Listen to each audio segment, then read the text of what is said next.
Assalamualaikum warahmatullahi wabarakatuh. Salam sejahtera. Saat ini saya akan menjelaskan proyek akuntansi yang ditugaskan oleh PPKD Jakarta Selatan. Oke, baik. Ya, tujuan daripada ini adalah agar siswi PPKD Jakarta Selatan dapat memahami dasar-dasar akuntansi. Nomor satu, ya.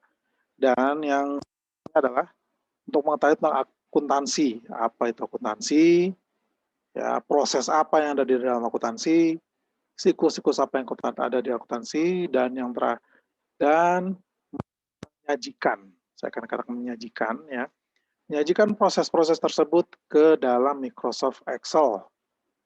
Ya. Nah, sebelum kita beralih ke tahap yang lebih selanjutnya,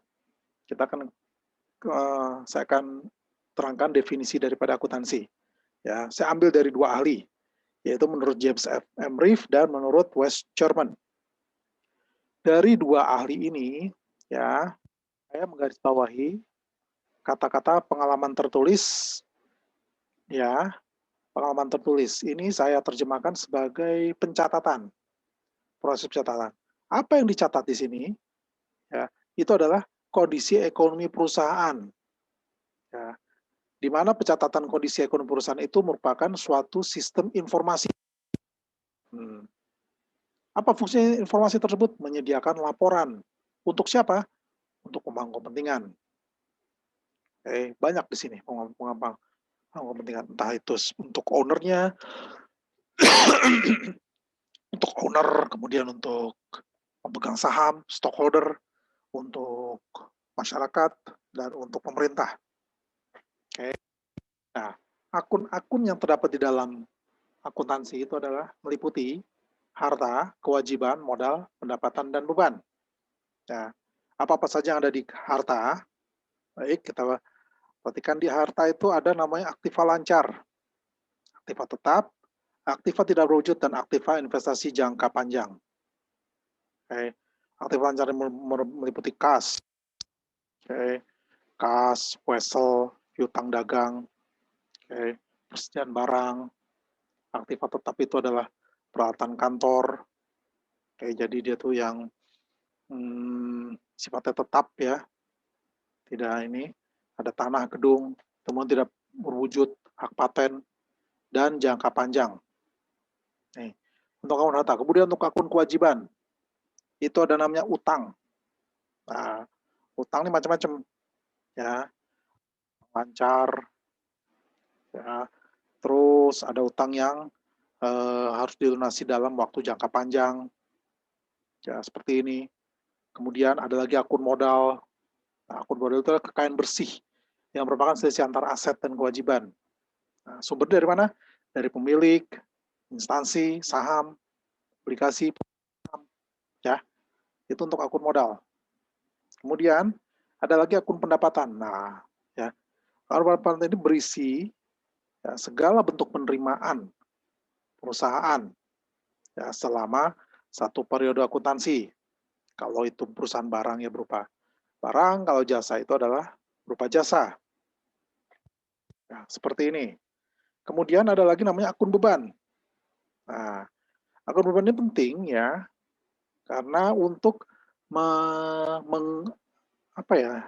untuk menggerakkan suatu perusahaan. Contoh, ya, perusahaan itu kan membutuhkan manpower atau tenaga kerja. Untuk itu ada namanya beban gaji, ya, ada listrik, ya, ada PDAM, ada telepon. Ya.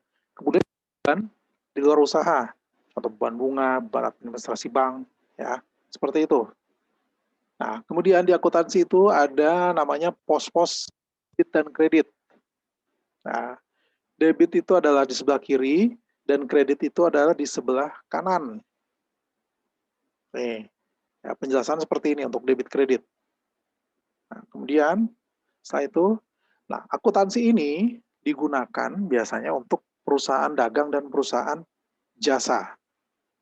Nah, inilah apa definisi daripada perusahaan dagang dan perusahaan jasa. Ya, kalau dagang kita itu sudah tahu ya, berarti menghasilkan barang, entah itu barang mentah ke barang baku atau barang baku menjadi barang jadi. Itu perusahaan dagang. Contohnya banyak, misalnya perusahaan dagang tuh contohnya tukang mie ayam misalnya, ya. Nah, terus untuk perusahaan jasa itu contohnya apa? Perusahaan yang menghasilkan jasa, bergerak jasa. Contohnya apa contohnya? Contohnya itu seperti bimbel misalnya, atau perusahaan logistik, ya, atau rumah sakit, atau sekolah, ya, itu perusahaan jasa. Oke. Nah, sekarang apa perbedaannya? Nah, perbedaannya adalah untuk perusahaan dagang itu, ya, ada stok persediaan barang jadi, berarti ada wujud barang. Oke. Ada wujud barang. Entah entah, entah barang itu apa bisa terlihat atau tidak terlihat, intinya ada wujud barang. Ya, barang terlihat tidak terlihat, contohnya apa? Misalnya listrik kan tidak bisa terlihat ya, tapi itu adalah perusahaan dagang. Oke. Dan untuk perusahaan jasa, nah, perusahaan jasa itu adalah yang jasa, ya, yang tadi seperti saya katakan seperti bimbel, ya seperti rumah sakit, seperti perusahaan logistik, ya, antar barang, jasa antar. Dan kemudian untuk di perusahaan dagang sendiri itu ada akun-akun seperti ini, di mana untuk perusahaan jasa itu tidak ada akun-akun ini. Nah, bisa kita lihat ya di sini. Nih.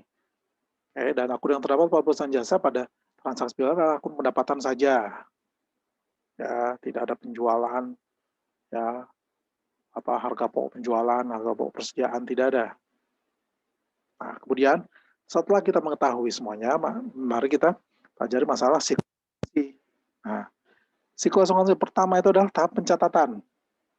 Ya, pencatatan, ya, pembuatan penerimaan bukti transaksi semuanya, ya.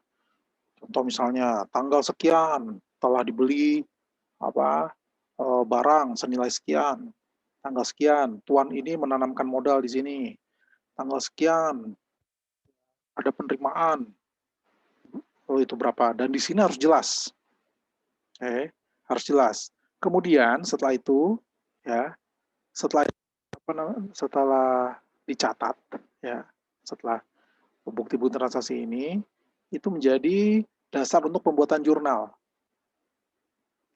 Di pos-pos mana saja, apakah ini masuk di pos kas atau di pos modal atau pendapatan atau beban, ya. Nah, kemudian dari jurnal ini ke buku besar. Nah, di buku besar ini nanti bisa terlihat, ya, kasnya itu sisanya berapa, apakah masih berlebih atau kasnya berkurang, ya. Nanti ada di buku besar ini. Kemudian selanjutnya di buku besar kita buat neraca saldo. Nah, neraca saldo ini adalah akumulasi daripada hal-hal yang terjadi di buku besar. Nah, di jurnal ini kan kas itu kan nggak mungkin bukan nggak mungkin ya, mungkin saja, tapi kemungkinan kecil ya kas itu munculnya cuma sekali atau dalam 1 bulan. Nah, di neraca saldo ini ya itu diakumulasi semuanya, ya, antara kas di debit atau di kredit. Nah, kemudian hasilnya itu di kas itu nanti dicatat selisihnya di sini. Selisih antara debit dan kredit di sini. Kemudian, ya, kalau memang diperlukan, dibuat jurnal penyesuaian. Ayat jurnal penyesuaian. Ayat jurnal penyesuaian ini ya dibuat kalau misalnya contoh ada perlengkapan yang sudah terpakai itu sekian, ya. Atau misalnya ada pembayaran yang dibayar di muka, contoh sewa dibayar di muka, ya, atau apalagi contoh seperti itulah, ya, sewa dibayar di muka, itu perlu jurnal penyesuaian. Setelah ini, ya, setelah jurnal penyesuaian ada neraca. Jurnal penyesuaian neraca lajur, ya. Jadi setelah neraca saldo, terus kemudian penyesuaian, ada neraca sesudah penyesuaian ini, sini. Dan akhirnya, ya, akhirnya ada namanya laporan keuangan atau neraca keuangan nanti. Dan pelatihan kita sampai di sini, laporan keuangan, ya, sampai sini. Oke, ya. Ini adalah teori dari akuntansi. Nah, berikut adalah contoh, ya, contoh kasus daripada proyek akuntansi. Nah, di sini ada namanya jasa pembersih rumah hanum. Oke. Menyajikan data sebagai berikut. Per 31 Desember, kasnya sekian, ya, perangkapan sekian, sampai utang gaji sekian. Dan sebagai informasi saja bahwa ini adalah merupakan neraca saldo. Jadi ini adalah proses berikutnya setelah pembuatan buku besar. Ya, itu ada neraca saldo seperti ini. Nah, ya, ini contoh kasus. Kemudian dari neraca saldo ini kita akan membuat ke neraca keuangan. Nah, seperti apa? Oke. Pertama, kita harus membuat laporan laba rugi. Nah, laporan laba rugi itu terkait dengan pendapatan yang diterima oleh perusahaan dan beban-beban yang harus dibayar oleh perusahaan. Ya, sehingga dari laporan laba rugi ini, ya, bisa diambil kesimpulan apakah perusahaan tersebut untung atau rugi. Nih, seperti ini ya. Oke, dapat jasa di sini dan ini di sini.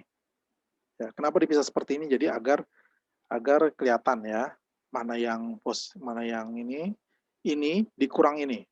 Kalau hasilnya positif maka perusahaan ini untung.